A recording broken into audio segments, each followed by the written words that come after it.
El matrimonio, uno e indisoluble. Audiencia General del 21 de noviembre de 1979. Recordemos que Cristo, cuando le preguntaron sobre la unidad e indisolubilidad del matrimonio, se remitió a lo que era al principio. Citó las palabras escritas en los primeros capítulos del Génesis.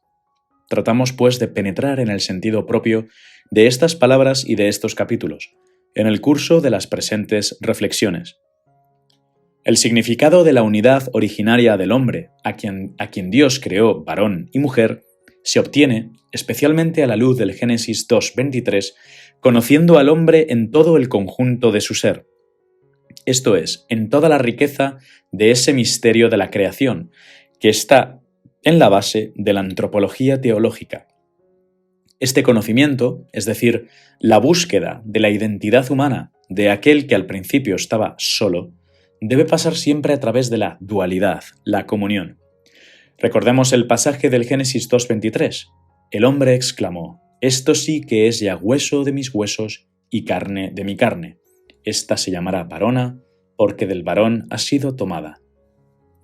A la luz de este texto, comprendemos que el conocimiento del hombre pasa a través de la masculinidad y feminidad, que son como dos encarnaciones de la misma soledad metafísica, frente a Dios y al mundo, como dos modos de ser cuerpo, y a la vez hombre, que se completan recíprocamente como dos dimensiones complementarias de la autoconciencia y de la autodeterminación, y al mismo tiempo como dos conciencias complementarias del significado del cuerpo.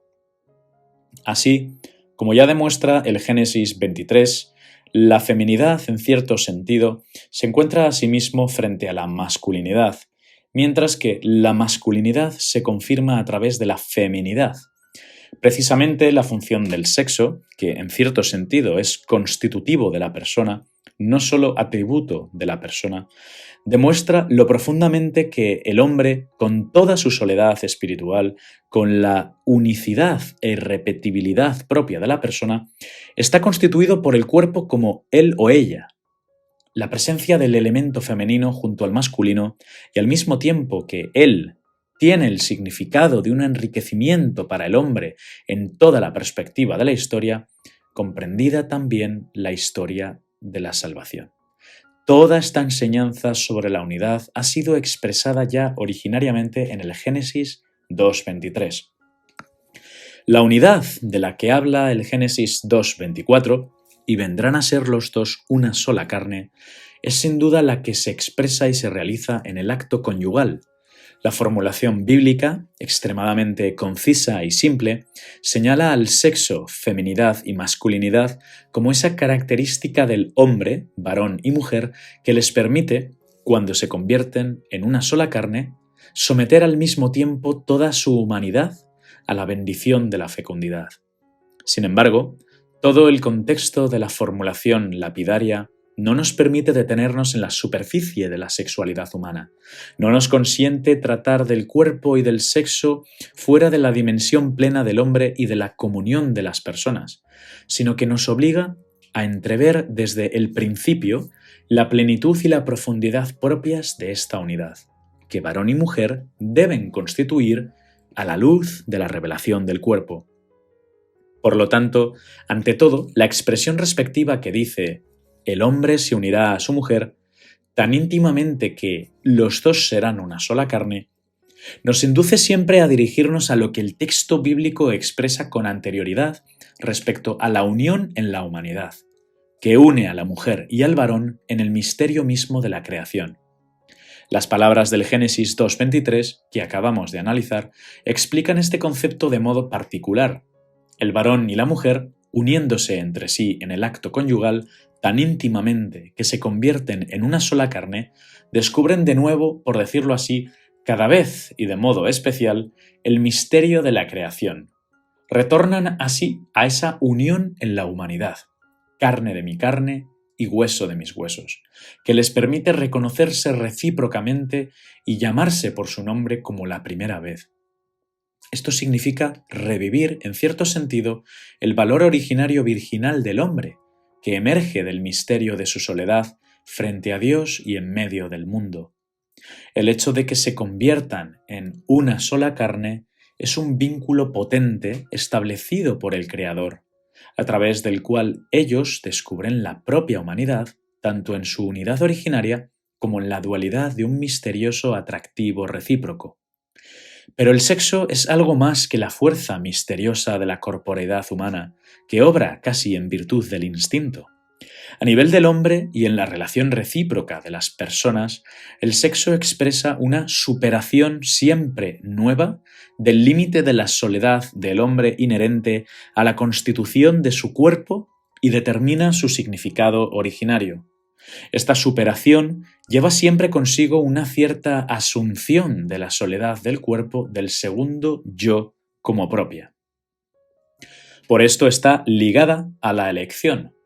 La formulación misma del Génesis 2:24 indica no sólo que los seres humanos creados, como varón y mujer, han sido creados para la unidad, sino también que precisamente esta unidad, a través de la cual se convierten en una sola carne, tiene desde el principio un carácter de unión que se deriva de una elección. Efectivamente, leemos: el hombre abandonará a su padre y a su madre, y se unirá a su mujer. Si el hombre pertenece por naturaleza al padre y a la madre, en virtud de la generación, en cambio se une a la mujer o al marido por elección. El texto del Génesis 2:24 define este carácter del vínculo conyugal a la primera mujer, pero al mismo tiempo lo hace también en la perspectiva de todo el futuro terreno del hombre. Por esto, Cristo, en su tiempo, se remitirá a ese texto, de actualidad también en su época, creados a imagen de Dios, también en cuanto forman una auténtica comunión de personas.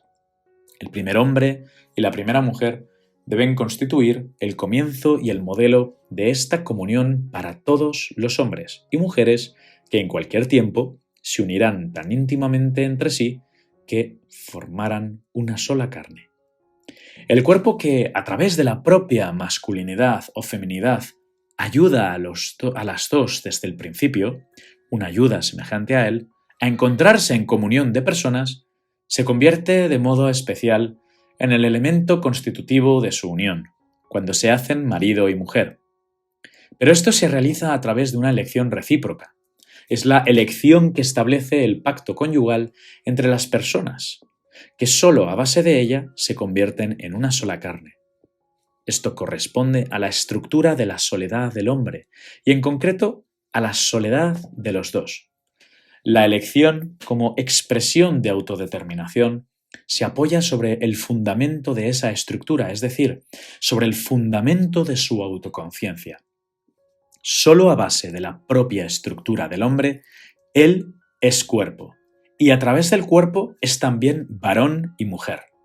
Cuando ambos se unen tan íntimamente entre sí que se convierten en una sola carne, su unión conyugal presupone una conciencia madura del cuerpo. Más aún, comporta una conciencia especial del significado de ese cuerpo en el donarse recíproco de las personas. También en este sentido, Génesis 2:24 es un texto perspectivo. Efectivamente, demuestra que en cada unión conyugal del hombre y de la mujer se descubre de nuevo la misma conciencia originaria del significado unitivo del hombre en su masculinidad y feminidad.